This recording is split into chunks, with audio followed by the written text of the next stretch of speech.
The city floated high above the old earth, built in layers like a giant glass cake. At the very top were the bright towers, shining with gold and blue light. That was where the rich people lived, the ones who never coughed, never worried about food, and never looked down. Far below, on level 7, the air was thick, the lights were dim, and people moved like shadows in the mist.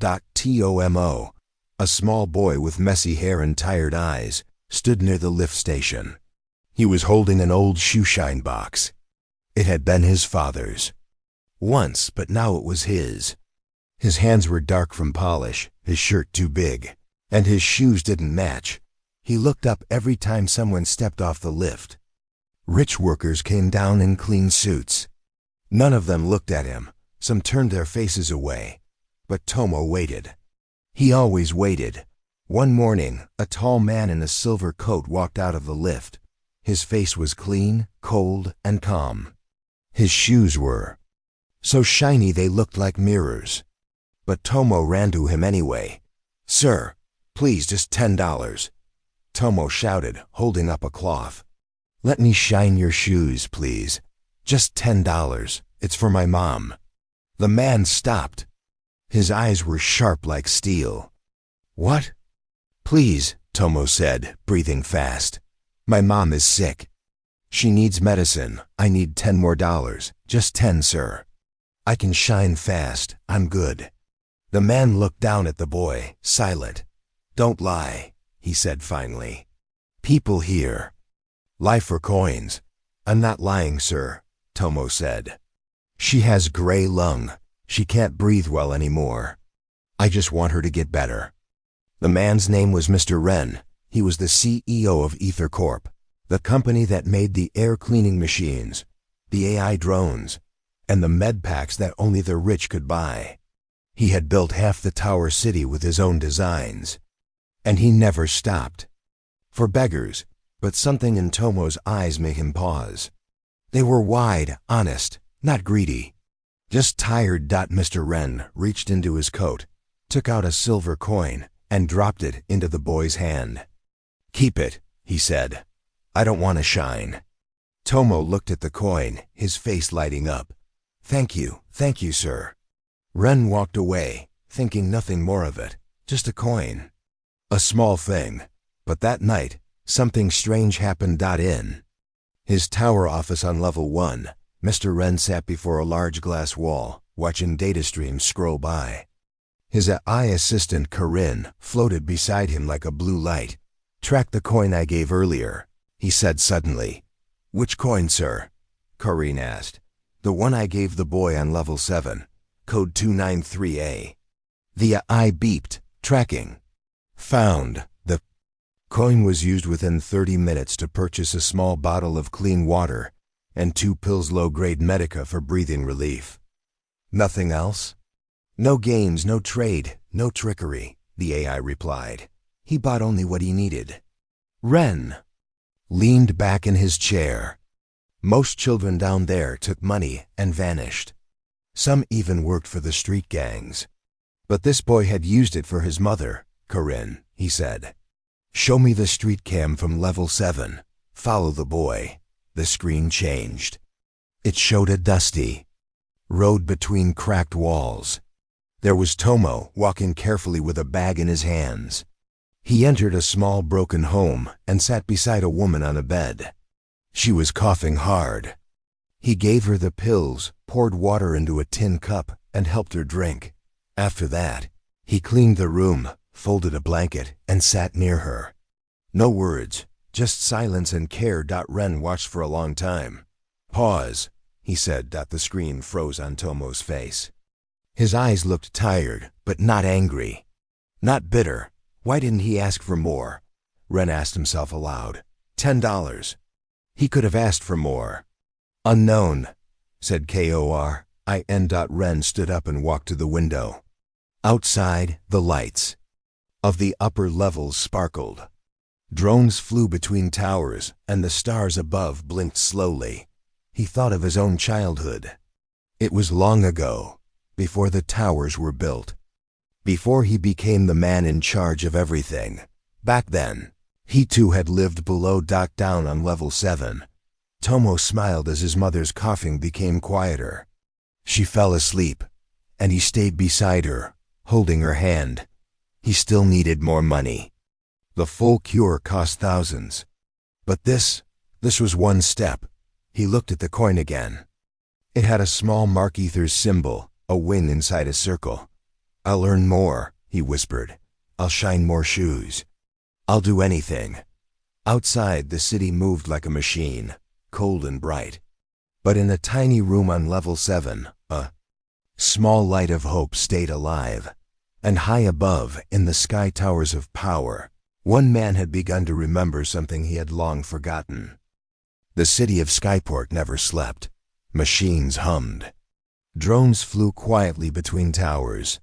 Lights blinked across the sky like stars trapped in a cage of steel and glass. High in Ether Tower on level 1, Mr. Ren stood in his office, still watching the frozen image of the boy Tomo on his wide screen. He wasn't sure why he had ordered the cameras to follow him. He wasn't sure why he still cared. "Play the rest," he said. Korin. The AI assistant continued the footage. Tomo was now sitting beside his sleeping mother. He didn't touch the coin again. He didn't count the money in his small bag. He simply stayed still, watching her chest rise and fall with every breath. "She's very ill," Corinne said.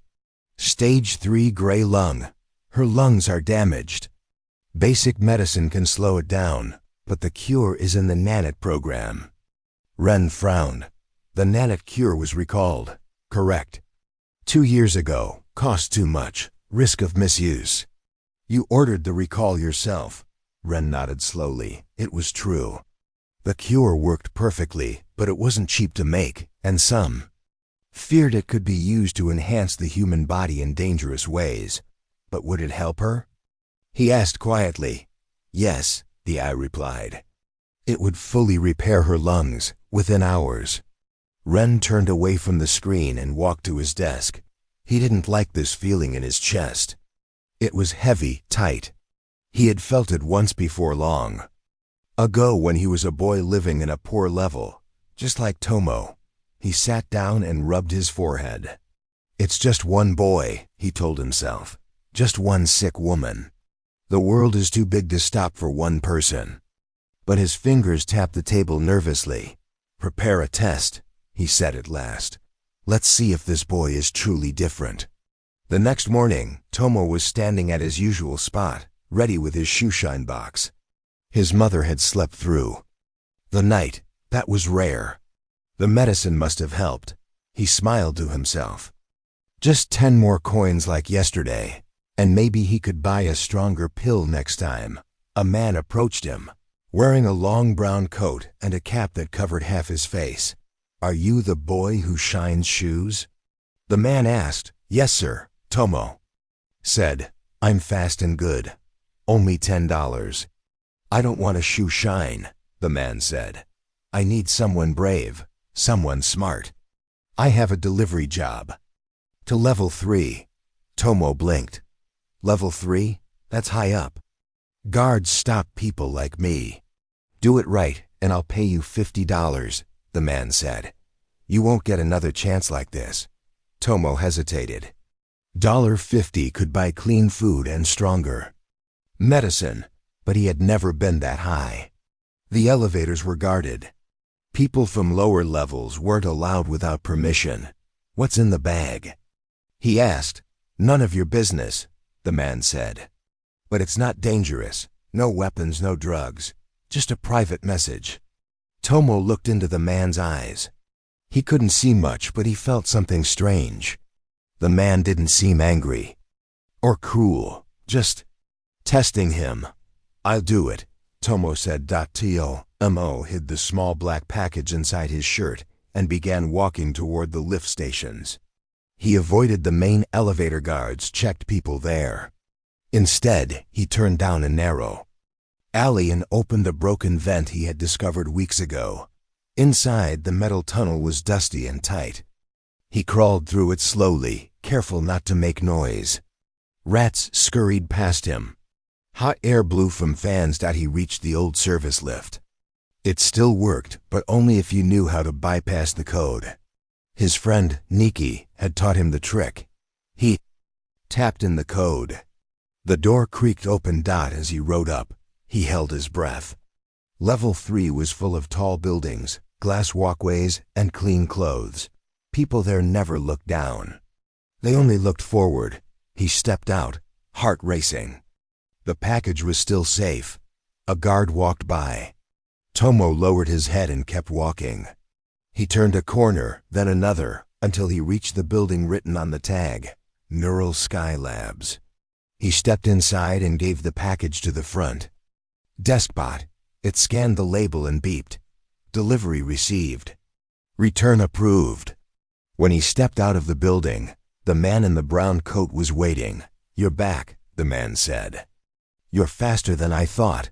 Where's my money?" Tomo asked. The man smiled under his cap and handed him 5 coins. "That's $50. You earned it." Tomo took the coins and smiled wide. "Thank you, sir." The man nodded and walked away without another word. Back in Ether Tower, Mr. Wren stood with his arms crossed. "Corinne," he said, watching the footage of Tomo's journey. "Did he open the package?" "No, sir, not even once. He stayed on course, found his own way, spoke to no one." Wren raised an eyebrow. "He didn't even think about keeping the money, did he?" "No," the AI said. "He was careful, clean, loyal." Mr. Wren turned away and looked out the window again. The city below moved slowly, like a giant machine. People lived and died in silence down there. He had once believed the system was fair, that if you worked hard, you would rise. But Tomo was already working harder than most men ever did. And he was only 10. "Corinne," Wren said softly, "send him another job tomorrow. Let's see how far this boy can go." That night, Tomo placed the coins in a small box under his mother's bed. He didn't spend them. Not yet. He wanted to. Count every coin, every dollar, until he had enough. His mother opened her eyes and smiled weakly. "You're working too hard," she said in a whisper. "I'll rest later, Mama," he said. "You're getting better. I saw it today." She closed her eyes again. Tears in the corners. Tomo stayed beside her, holding her hand, not knowing that high above, the richest man in the city was now watching his every step, not as a thief, not as a beggar, but as something rare in their world, a boy who didn't give up. The next morning, Tomo woke early. His mother was still sleeping, but she looked more peaceful than before. Her breathing was slower, not so rough. The medicine had helped. He smiled and touched her hand gently. He packed his shoeshine box again, tied his shoes tight, and stepped outside. The air on level 7 was thick with smoke and dust. The sky was gray like always. People walked quickly, heads down. Most had no time to talk. Most had nothing to give. But Tomo stood near the old lift station. Again, waiting, hoping someone would need their shoes cleaned. Even one shine could bring him closer to his goal. He didn't know that far above, in the Silver Tower, Mr. Wren was already watching him. Corinne, the AI assistant, hovered beside Wren like a soft blue light. "Send in the next test," Wren said. Corinne beeped and replied, "Done." An hour later, a tall woman wearing dark glasses walked up to Tomo. Her voice was calm, but her words came quickly. "You're the boy who delivered to level 3 yesterday?" Tomo's eyes widened. "Yes, ma'am, I did. I have another job, more important." This time, level 2, Tomo gasped. Level 2 was even higher, cleaner, stricter. Almost no one from the lower levels went there. Guards were everywhere. Drones flew over every street. Cameras watched each face. The woman held out a small white case. "You must take this to the Skywell Clinic. Don't open it. Don't drop it. And if anyone asks you questions, say nothing." Tomo hesitated. "You will get $100, the woman added. "Enough to buy a week of medicine for your mother." His hands were shaking a little, but he nodded. I'll do it."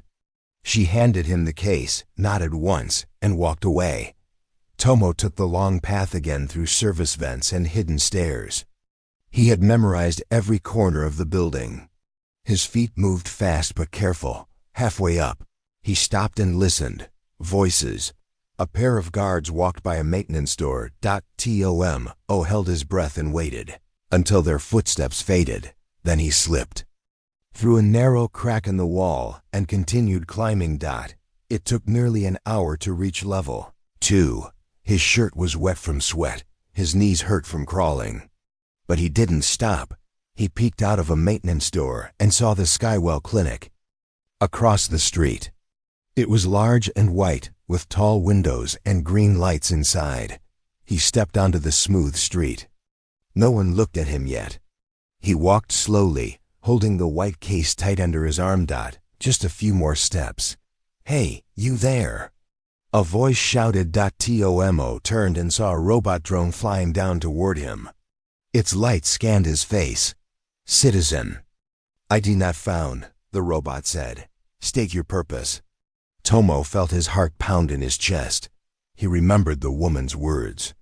"Say nothing." He lowered his eyes and said nothing. The drone beeped. "Non-response detected. Scanning package." Tomo stayed very still. After a long moment, the drone backed off. "Delivery registered. Continue to Skywell Clinic. Do not delay."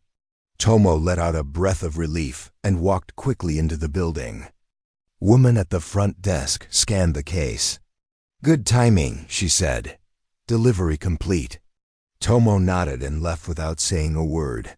Back in the alley near the lift, the woman with the glasses stood waiting again. "You did it," she said. "You didn't panic. You followed every rule." She gave him 10 silver coins. "That's $100. You earned it." Tomo's face lit up. He clutched the coins in both hands. Thank you so much." She didn't smile, but her voice was softer now. "Your mother, will she be okay?" "She's getting better. But I still need more medicine. The real cure is very expensive." The woman was quiet for a moment. Then she said, "Maybe I'll have more work for you soon. But rest today." She turned and walked away. Tomo stood there, coins in hand, eyes full of hope. Far above, Mr. Wren watched the entire mission on his screens. He saw Tomo climb, crawl, wait, stay quiet under pressure, and never disobey. "He passed," Wren said quietly. Corinne hovered nearby. "Indeed, most adults would have failed this test." "His courage is rare." Wren didn't answer. He was thinking, years ago, when he was still young and poor, someone had helped him too. A stranger. A chance. That was how he had started his journey. To the top. And now, this boy. "Prepare one final task," Wren said. "Something difficult. Something only someone with real heart can finish." That night, Tomo walked home carefully. He bought more medicine, stronger pills this time, and even a fresh bag of clean rice. He also bought a new blanket for his mother. She was awake when he came in. Her eyes were brighter.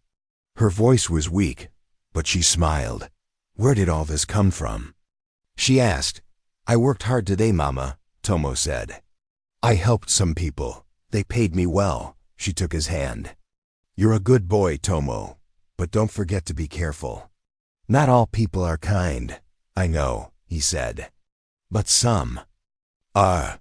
He sat by her side as she ate, feeling a kind of peace inside. He was still far from his goal. The real cure was still out of reach. But he was closer than yesterday, and he wasn't alone anymore. Somewhere out there, someone was watching. Someone who still believed a small act of kindness could change everything. Tomo woke early again, before the city lights had changed from night blue to day white. His mother was still sleeping peacefully. Her cough had almost stopped now. The new medicine was working better than the old ones, but Tomo knew it wasn't enough. The strong pills were only helping her breathe. They were not healing her. The real cure, the one that could fix her lungs completely, was still far away. And still far too expensive. He stepped outside with his shoeshine box.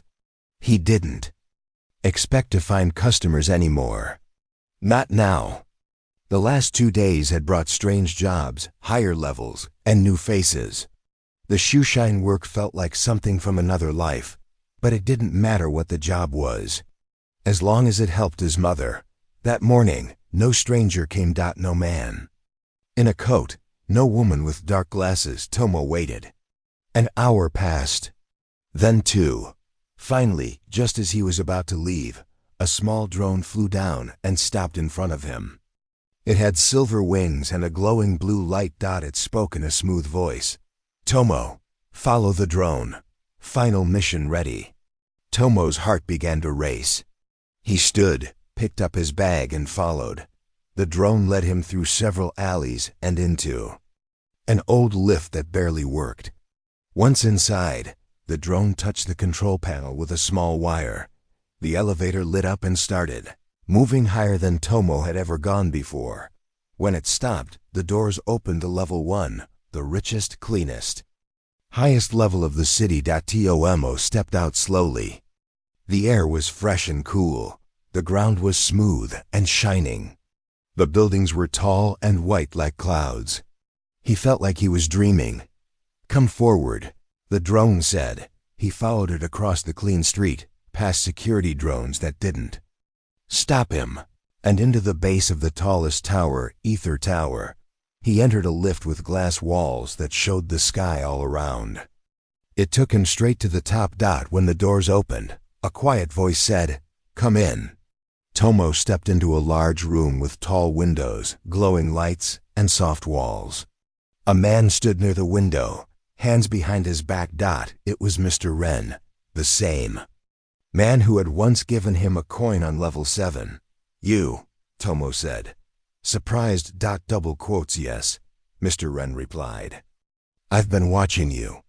Tomo didn't know what to say. "I gave you simple tasks," Ren said. "You completed them with honesty, courage, and care. You did not lie. You did not steal. You did not fail." Tomo looked down, unsure. "I only did it to help my mom," Ren nodded. "And that is why you passed every test." He walked over to his desk and picked up a small case. It was silver with the symbol of Ether Corp on top, a wing inside a circle. "This," he said, "is the real cure." Tomo's eyes widened. "This contains nanot's tiny machines that enter the body and repair damaged lungs completely." Ren explained. "They were made to heal. They were once sold only to the rich, but then they were recalled. Too costly. Too powerful." "Why?" Tomo asked. "If they can help people, why hide them?" Ren looked away for a moment. "Because I was afraid. Afraid that giving power to the poor would create chaos. That some would misuse the cure. That balance would break." Tomo didn't understand all of it, but he understood one thing. Someone chose to hide the cure while people like his mother suffered. And now? Tomo asked. Ren looked at him. "Now I'm not so sure. You reminded me of something I forgot. What it means to care for someone without asking for anything back." He held out the case. "This is yours, for your mother, no charge." Tomo stepped forward slowly and took it with shaking hands. "Thank you." Ren sat down. "You may go. But one thing you should know, once the cure is used, others might notice. If people find out it's working again, there will be questions. There may be trouble." Tomo nodded. "I don't care. I just want her to live." That night, Tomo gave the silver case to his mother. He opened it carefully, just like the instructions inside said. The nanots were inside a clear liquid. He helped her drink it slowly. At first, nothing happened. But within minutes, her chest began to rise and fall more easily.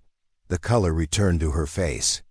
Her eyes opened wider. She sat up without coughing. "Tomo, what did you give me?" she asked softly. "A gift," he whispered. "From someone I didn't expect." She looked around the room. Everything felt lighter. She stood Slowly, but with strength she hadn't had in months, tears ran down Tomo's cheeks. The next day, people on level 7 began to notice. Tomo's mother walked to the market for the first time in a year. She smiled. She spoke. She didn't cough. Whispers spread. Wasn't she sick? She had gray lung, didn't she? How is she walking again? Some thought it was a miracle. Others thought it was fake. But Tomo knew the truth, and so did someone else. Up in Ether Tower, Ren stood in front of the window again. His screens showed level 7, showed the woman walking, showed the faces of curious neighbors. "Corinne," he said. "They will ask questions soon." "Yes, sir," the AI replied. "The cure is no longer a secret." Ren was silent for a moment. "Prepare a report. Let's begin talks to bring the cure back for everyone." "You are sure?" Corinne asked. "No," Ren said. "But I am sure that boy reminded me what hope looks like." Outside, the city buzzed with life. But something was changing. One small boy, with no power, no money, and no voice, had started a ripple through the tower walls. A quiet, active love had reached the highest level, and it had begun to shake the foundations of power. It had been 5 days since Tomo gave the cure to his mother. 5 days since she stood without coughing, smiled without pain, and walked through level 7 like she had been reborn. The people in the neighborhood whispered everywhere. Wasn't she dying? How can she move so well now? She was on her last breath just a week ago. Tomo tried to stay quiet. He didn't want trouble. But the questions were growing. People wanted to know how a poor boy had given his mother a miracle. Some thought he found a secret plant. Others believed he had stolen high-tech medicine from the upper levels. Tomo avoided their eyes, gave short answers, and stayed close to his mother. But nothing stayed hidden in Skyport City for long. Up in Ether Tower, Mr. Ren stood by the large glass wall, watching the news feeds from level 7. Video clips showed Tomo's mother walking around the street, helping neighbors, even sweeping dust in front of her home. Corinne, the AI assistant, floated beside him. "The public is noticing," Corinne said. "People are asking where the cure came from. Some are searching the trash sites near Ether Labs. Anyone link it back to me?" Ren asked. "Not yet, but it's a matter of time," Ren sighed. "I gave the cure to one person. Just one. And it's already started a storm." He looked down at the street cameras. Tomo was walking home with a bag of fresh fruit. His mother waited at the door with a warm smile. Ren whispered, "I didn't think hope could be so loud." Later that night, Tomo was sitting with his mother. She had cooked real soup, something warm and full for the first time in months. "I feel better every day," she said gently. "It's like my lungs are brand new." Tomo smiled, happy just to hear her voice without pain. "You're healing," he said. "That's what matters." But their joy didn't last long. Suddenly, a loud knock came from the door. 3 men in black coats stood outside. One held a scanner. Another had a screen showing images of medical cases from Ether Corp. "We want to ask some questions," the leader said. "About the medicine you're using." Tomo's mother stepped in front of him. "I don't know anything about that," she said calmly. But the man wasn't convinced. "We have reports of nanite cure signs in this area. You fit the health pattern perfectly." Tomo felt his chest tighten. These people weren't ordinary police. They were from Ether's internal security team. "Let us in," the agent said. Before his mother could speak, Tomo stepped forward. "I'll come with you. Just don't hurt her." The men looked at each other, then nodded. Inside Ether Tower, Mr. Ren was walking through a quiet hallway when Corinne appeared beside him. "Sir, security has picked up Tomo. They suspect he used an illegal nanite cure." Ren stopped walking. "Illegal?" he repeated. "I gave it to him. I approved it." "They do not know that," Corinne said. "They are following protocol." Ren turned quickly. Bring him to me now. Tomo stood in a cold room with bright lights. The men in black coats had taken his bag and locked the door behind him. He didn't cry. He didn't speak. Then after a few minutes, the door opened again. Mr. Ren walked in. The room fell quiet. Tomo looked up and saw the man's face. Not cold this time, but tired. Human. Are you okay? Ren asked. Tomo nodded. They didn't hurt me. I'm sorry, Ren said. They didn't know. Tomo didn't understand. Know what? That I gave you the cure, Ren said. And that I broke my own company's law to do it. Tomo stepped back. But why would you risk that? You said it was dangerous. Ren sat down in front of him. Because I believed it too long. That giving power to people like you would break the system. That it would lead to chaos. But watching you, I learned something. You didn't use the cure for power. You used it for love. Tomo stayed quiet. Ren continued. Now, because your mother is healing, people are asking questions. They want to know why the cure isn't available for them too. Then give it to them, Tomo said softly. They're just like us. They don't want power. They want peace. Ren looked into the boy's eyes. He had everything a rich man could have: money, buildings, machines. But not the courage that Tomo had. You're right, he said. It's time to change things. Later that evening, Tomo returned home. His mother ran to him and hugged him tight. She had feared the worst. But he smiled and said, "It's okay, Mama. He's not a bad man." The next day, Ether Corp sent out a citywide message. For the first time in years, the voice of the CEO spoke to every level. This is Mr. Ren. We have made mistakes. We have hidden cures, closed doors, and allowed people to suffer. But that changes today. The Nanite cure will return, and it will be free for all who need it. The message spread through every screen. People in the lower levels cried. Some cheered. Some could not believe it, but Tomo smiled. He knew it was true. Inside Ether Tower, Ren looked at the sky and said, all because of one small boy, a boy who asked for just $10, not for himself, but to save someone he loved. Corinne responded. The tower shook, sir. Not by war, not by machines, but by kindness. Ren nodded. The strongest force of all. The city of Skyport was changing. It had only been a week since Mr. Ren announced that the Nanite cure, the miracle medicine once hidden, would now be made free for everyone who needed it. The news moved faster than the drones. Every level, from the clean skies of level 1 to the dusty streets of level 10, buzzed with hope. People formed lines outside clinics. Mothers held their sick children.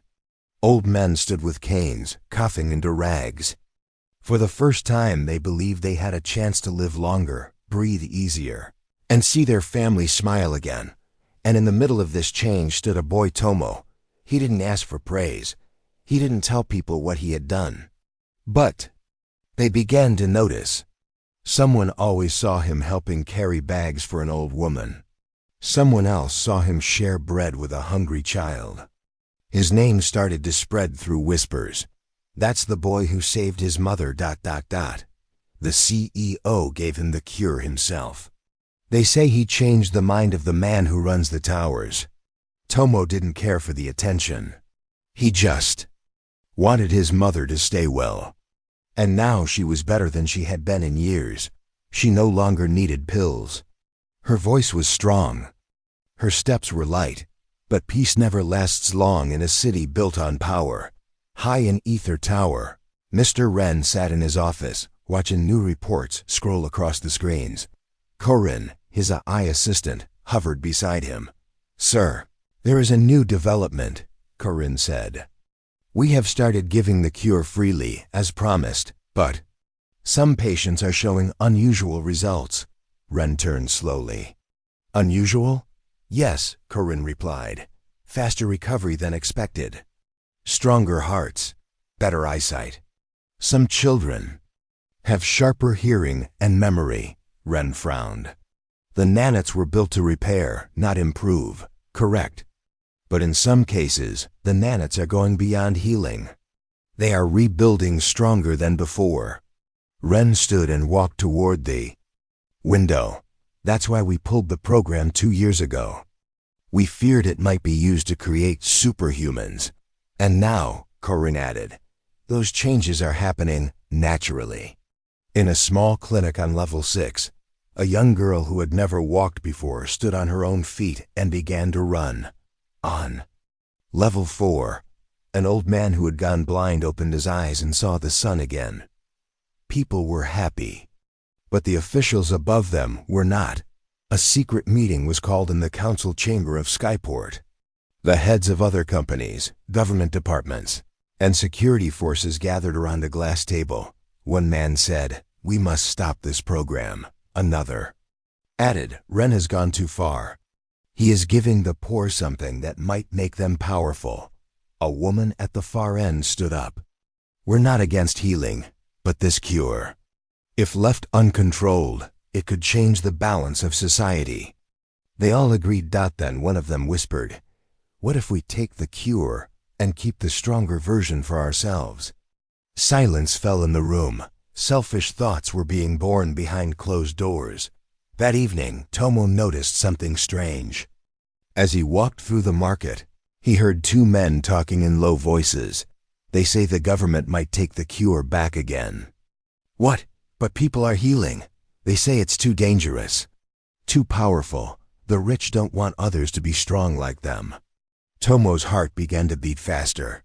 He knew what that meant. His mother had just recovered. People were finally smiling again. Could it all be taken away?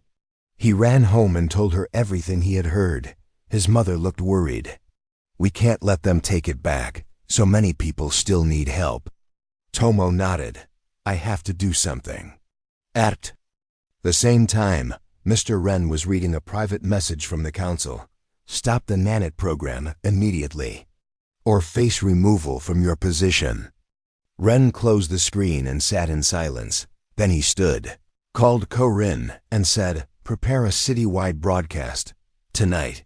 The next day, the sky turned blue across all levels. Ether Tower sent out a message that played on every screen, speaker, and device. Mr. Ren's face appeared. Calm, honest. "I have received warnings. I have been told to stop the nanet cure because it is too powerful. But let me ask, what is power? Is it wealth, status, control? No, real power is the ability to heal someone you love. A young boy named Tomo once asked me for just $10. He used it to buy medicine for his dying mother. He didn't ask for power. He asked for a chance. And that small request reminded me of what I had forgotten. So I will not stop the cure. If that means I lose my title, so be it. Let the cure continue for everyone." The city fell silent. People wept. Some cheered. And the council was forced to step back. Later, Mr. Ren met Tomo at the top of the tower. They stood side by side, looking down at the city together. "Done something no machine could do," Ren said. "You gave people hope." "I just wanted to save Mama," Tomo replied. Ren smiled. "And by saving her, you helped save thousands." Corinne beeped gently beside them. "The cure is now being made in every lab. Every level will have access by next week." Tomo looked up. "So it's really happening?" Ren nodded. "Yes. And no one will take it away again. Not while I'm here." That night, as the stars blinked above the towers, a quiet wind moved through the streets of Skyport. And in the heart of that giant city, people slept with dreams they had not dared to dream for many years, all because a boy had asked for just $10. The sun rose over Skyport City, casting long golden rays through the towering buildings. The air felt lighter than before, cleaner. People in every level opened their windows and breathed deeply. Tomo stood beside his mother on the small balcony of their home on level 7. She held his hand, steady and strong. The months of sickness and fear felt far away now. "Thank you," she whispered. "For never giving up." Tomo smiled softly. "I only wanted you to live." Below them, the city was waking up to a new day. The news was everywhere, the Nanit. Cure was free for all, and hope was alive again. At the top of Ether Tower, Mr. Wren looked out over the city. He no longer felt alone. The weight on his shoulders was lighter because he had learned something important, that power was not just in wealth or control, but in kindness and courage. Corinne, the AI assistant, floated nearby. "Sir, the city has already begun to change. Reports show fewer sick people, more smiling faces." Wren nodded. "Good, but change is not only about medicine. It is about how we treat each other." He turned to Corinne. "Prepare a new program. This one will help build schools, homes, and jobs for the poor. No one should live in shadow while others touch stars." Down in the streets, Tomo watched as children played freely. He saw neighbors helping neighbors, sharing food and stories. Mother sat beside him and said, "You have given more than medicine, Tomo. You gave us hope." He looked up at the sky and thought about the long road he had traveled, from begging for $10 to becoming the spark of change for a whole city. "Maybe," he said quietly, "one small act can change the world." The news spread beyond Skyport. Other cities heard the story of the boy and the CEO. People everywhere began to believe that kindness could break the walls built by fear and greed. Mr. Wren's courage inspired others in power to reconsider their choices. Slowly, the world started to shift. One evening, as Tomo walked through the market, a group of children ran up to him. "You're the boy who saved the city," one said. Another handed him a small handmade medal. "For courage," Tomo laughed. "I only wanted to save my mother." "But you saved us all," a girl said. Tomo looked at the medal, then at the children's bright faces. For the first time, he felt proud. Back at the tower, Mr. Wren received a message from the city council. They wanted to work together. No more secrets, no more walls. He smiled. "It's just the beginning," Corinne beeped. "The future is bright." Wren looked out once more. The city lights twinkled like stars, but this time they felt warm. And so, Skyport City entered a new age. Where every child could dream, every family could hope, and every heart could believe that even the smallest voice asking for just $10 could echo through the towers and change the world forever.